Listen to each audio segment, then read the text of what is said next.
বিসমিল্লাহির রহমানুর রহিম। সুপ্রিয় এবং স্নেহের বিবিএ তৃতীয় বর্ষ সেশন 2016-17 এর সকল শিক্ষার্থীকে আমার অনলাইন ক্লাসে আবারও স্বাগতম। সুপ্রিয় শিক্ষার্থীরা, গত অনলাইন ক্লাসে যে অ্যাসাইনমেন্টের কথা বলেছিলাম সেটি তোমরা সঠিক নিয়মে এবং নির্ভুলভাবে তোমরা মেইলে পাঠিয়েছো এবং আমিও সেটি ইভালুয়েট করে তোমাদের কাছে ফিডব্যাক আকারে পাঠিয়েছি। পুরো প্রক্রিয়ার জন্য তোমাদেরকে অসংখ্য ধন্যবাদ। এবং পরবর্তীতে কোনো অ্যাসাইনমেন্ট ওয়ার্ক দেওয়া থাকলে তোমরা অবশ্যই সেটিতে সাড়া দিবে এভাবে বলে আমার বিশ্বাস। প্রিয় শিক্ষার্থীরা, আজকের আলোচনায় যে বিষয়গুলো নিয়ে আলোচনা করব তা তোমরা গত ক্লাসেরই একটি সম্প্রসারিত রূপ। সেটি হলো, গত ক্লাসে আমরা রিটার্ন অন কমন ইকুইটির সাথে কিছু চলকের আমরা সম্পর্ক অবজার্ভ করেছি, সেটা পজিটিভ, নেগেটিভ অথবা উভয় কিনা সেটি আমরা আলোচনা গত ক্লাসে ছিল। এবং সেখানে আমরা তিনটি চলকের কথা বলেছি, যে তিনটি চলক ছিল গ্রস মার্জিন, 2 ছিল অ্যাডভার্টাইজিং কস্ট এবং 3 নম্বর ছিল নেট বরোয়িং কস্ট। সেখানে আমরা দেখিয়েছি যে এই তিনটি চলকের সাথে আরওসি এর সম্পর্ক পজিটিভ, নেগেটিভ অথবা অন্য কোনো সম্পর্ক আছে কিনা। এর পাশাপাশি আজকে আলোচনায় যেটি প্রাধান্য পাচ্ছে সেটি হচ্ছে এই তিনটি চলক। যে তিনটি চলকের কথা বলছি সেটি একটি নাম হচ্ছে অপারেটিং লায়াবিলিটি লিভারেজ, 2 হচ্ছে ফিনান্সিয়াল লিভারেজ এবং 3 হচ্ছে ইনভেন্টরি টার্নওভার। আমরা এই তিনটি চলকের সাথে, নতুন যে তিনটি চলকের কথা বলছি, এই তিনটি চলকের সাথে আরওসি এর কী সম্পর্ক, সেটি ধনাত্মক, ঋণাত্মক বা উভয় কিনা বা নির্ভরশীল কিনা সেটি ব্যাখ্যায় আমরা করব। আমরা এই চ্যাপ্টারে যতগুলো সম্পর্কের কথা বলছি সেগুলো আলোচনার জন্য যে জিনিসটা খুবই এসেনশিয়াল সেটি হচ্ছে দুইটি সমীকরণের কথা বলছি। যে দুইটি সমীকরণের মাধ্যমে আমাদের সম্পর্কটা ব্যাখ্যা নির্ণীত হয়ে থাকে। যে দুইটি সমীকরণের কথা বলা হয় সেটি হচ্ছে, একটি হচ্ছে তোমার আরওসিই, আরেকটি হচ্ছে return on net operating asset. আমরা সমীকরণ দুটি একটু ব্যাখ্যায় যাব। প্রথম সমীকরণটি হচ্ছে রিটার্ন অন কমন ইকুইটি, যেটা সমান আমরা বলছি যে return on net operating asset plus financial leverage into operating spread. এই অপারেটিং স্প্রেড আবার আমরা ভেঙে বলছি যে এভাবে, যে return on net operating asset minus net borrowing cost. আমরা রিটার্ন অন নেট অপারেটিং অ্যাসেটকে আবার ভেঙে বলছি যে profit margin into asset turnover.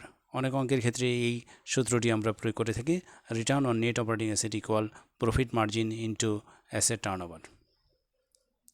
এটি প্রথম সমীকরণের রূপটি। আর দ্বিতীয় সমীকরণ হচ্ছে return on net operating asset equal return on operating asset plus operating liability leverage into operating liability spread. Operating liability স্প্রেডকে আমরা আবার ভেঙে বলছি return on operating asset minus short term borrowing rate. আমরা এই দুইটি সমীকরণ যে কোনো যখন স্বাধীন চলকগুলো বিবেচনা করে আমরা আরওসি এর সম্পর্ক নির্ধারণ করতে যাব, তখন এই দুটি সমীকরণকে আমরা অ্যাপ্লাই করব। তাহলে আমরা প্রথমে আসি, আমাদের আজকের যে আলোচনাটি সেটি হচ্ছে অপারেটিং লায়াবিলিটি লিভারেজ। এই অপারেটিং লায়াবিলিটি লিভারেজের সাথে আরওসি এর সাথে কীরূপ সম্পর্ক, অর্থাৎ সেটি পজিটিভ, নেগেটিভ অর বোথ কিনা সেটি আমরা দেখতে চাচ্ছি। তাহলে এই অপারেটিং লায়াবিলিটি লিভারেজ এই এলিমেন্টটা আমরা কোন সমীকরণে দেখতে পাচ্ছি সেটি কিন্তু ইম্পর্টেন্ট।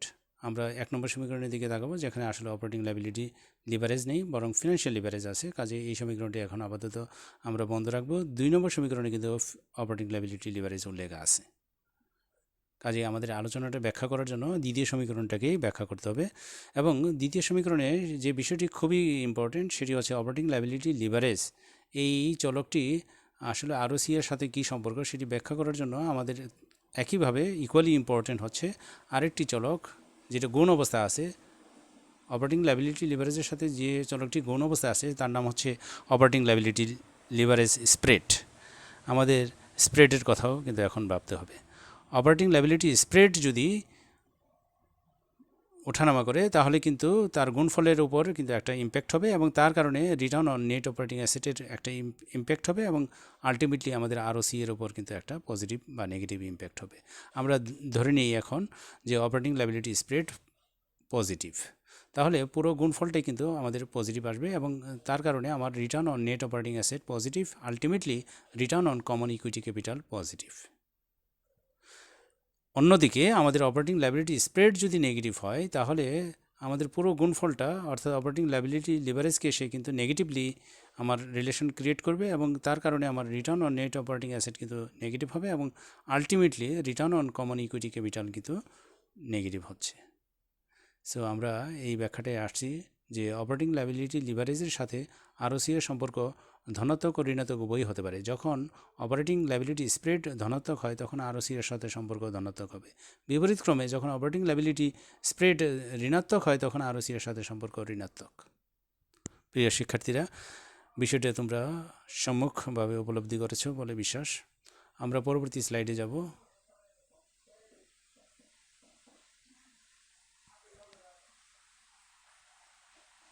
আচ্ছা, এখন আমাদের যে চলকটি নিয়ে আমরা কাজ করব সেটি হচ্ছে ফিনান্সিয়াল লিভারেজ। আগেরটি ছিল অপারেটিং লায়াবিলিটি লিভারেজ, এখন হচ্ছে ফিনান্সিয়াল লিভারেজ। এই ফিনান্সিয়াল লিভারেজের সাথে আরওসি এর কী সম্পর্ক, ধনাত্মক নাকি ঋণাত্মক নাকি উভয়, সেটি প্রকাশ করার জন্য আমরা বা ব্যাখ্যা করার জন্য আমাদের প্রয়োজন হবে সমীকরণ। যে সমীকরণটাই এখন আমরা দেখব যে ফিনান্সিয়াল লিভারেজ এই এলিমেন্টটা কোন সমীকরণে আছে। যেহেতু এটা প্রথম সমীকরণে আছে তাহলে এটি নিয়ে আমরা ব্যাখ্যা করব, দ্বিতীয়টি আমাদের প্রয়োজন হচ্ছে না। ফিনান্সিয়াল লিভারেজের সাথে আমি আবারও বলছি ইকুয়ালি ইম্পর্টেন্ট আরেকটি এলিমেন্ট হচ্ছে অপারেটিং স্প্রেড। এই অপারেটিং স্প্রেড আমার ফিনান্সিয়াল লিভারেজের সাথে একটা সম্পর্ক তৈরি হবে, অর্থাৎ এটা কি পজিটিভলি সম্পর্ক ক্রিয়েট হবে নাকি নেগেটিভলি। আমরা যদি ধরে নিই অপারেটিং স্প্রেড পজিটিভ, তাহলে পুরো গুণফলটাই কিন্তু পজিটিভ হবে এবং তার মাধ্যমে আরওসিএ কিন্তু আমার পজিটিভ ফলাফল হবে। অপরদিকে অপারেটিং স্প্রেড যদি নেগেটিভ হয় তাহলে কিন্তু আমার পুরো গুণফলটাই কিন্তু নেগেটিভলি হবে এবং তার মাধ্যমে আরওসিএ ফলাফলটা বা সম্পর্কটা নেগেটিভ কিন্তু এস্টাবলিশ হবে। তাহলে আমরা সেই কারণে বলছি যে আমরা ফিনান্সিয়াল লিভারেজের সাথে আরওসি এর সম্পর্ক ধনাত্মক ঋণাত্মক উভয় হতে পারে। অপারেটিং স্প্রেড যদি ধনাত্মক হয় তাহলে আরওসি এর সাথে সম্পর্ক ধনাত্মক হবে, আর বিপরীতক্রমে অপারেটিং স্প্রেড যদি ঋণাত্মক হয় তবে আরওসি এর সাথে সম্পর্ক ঋণাত্মক হবে। আগেরটি ছিল অপারেটিং লায়াবিলিটি লিভারেজ আর এখনটি হচ্ছে ফিনান্সিয়াল লিভারেজ। আশা করি শিক্ষার্থীরা বুঝতে পারছো।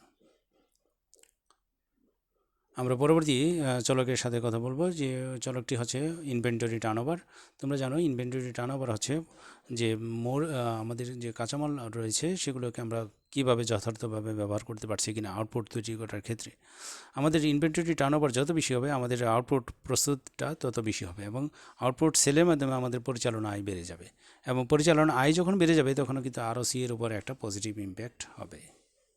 আবার যদি ইনভেন্টরি টার্নওভার আমাদের কমে যায় তাহলে আমাদের প্রোডাকশনের আউটপুটটা কম হবে এবং তার মাধ্যমে আমাদের প্রোডাকশনটা কম যদি হয় তাহলে সেলিং ফোর্সটাও আমাদের কম হবে, তার মাধ্যমে আমাদের পরিচালন আয়টাও কমে যাবে। সো সম্পর্কটি কিন্তু পজিটিভ সম্পর্ক বিদ্যমান। ইনভেন্টরি টার্নওভার বৃদ্ধি পেলে পরিচালনা আয় বৃদ্ধি পায়, ফলে ইনভেন্টরি টার্নওভারের সাথে আরওসি এর সম্পর্ক ধনাত্মক। আর যদি আমরা বিপরীত সম্পর্কটা বলতে পারতাম যে ইনভেন্টরি টার্নওভার যদি হ্রাস পায় তাহলে পরিচালন আয়টাও হ্রাস পায়, ফলে ইনভেন্টরি টার্নওভারের সাথে সম্পর্কটা আসলে আলটিমেটলি পজিটিভ। তো আমরা যে স্বাধীন চলকগুলোর কথা বলছি ইতিপূর্বে তিনটি সহ আজকে যে এই তিনটি মোট 6টি চলকের সাথে আরওসি এর সম্পর্ক কী সেটি আমার মনে হয় প্রিয় শিক্ষার্থীরা তোমরা সম্মুখভাবে উপলব্ধি করতে পারছো। আজকে আরেকটি টপিক নিয়ে আমি আলোচনা করব যেটি এই চ্যাপ্টারের আরেকটি গুরুত্বপূর্ণ অংশ হিসেবে গণ্য হয়। সেটির নাম হচ্ছে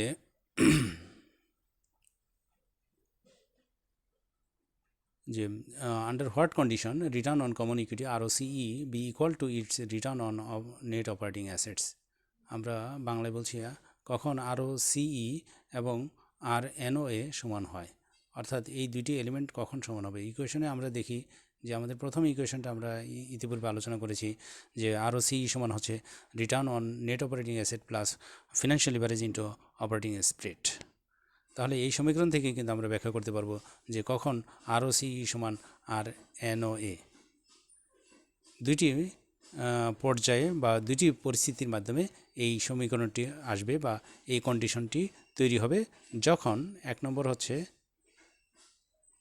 এই ফ্ল্যাপ ইকুয়াল টু যদি আমরা 0 ধরি, এই ফ্ল্যাপ যদি 0 হয় আর অপারেটিং স্প্রেডের মান যদি কিছু থাকেও সেক্ষেত্রে কিন্তু গুণফল 0, অর্থাৎ কোনো আলটিমেটলি গুণফল কিন্তু 0 হয়ে যাবে।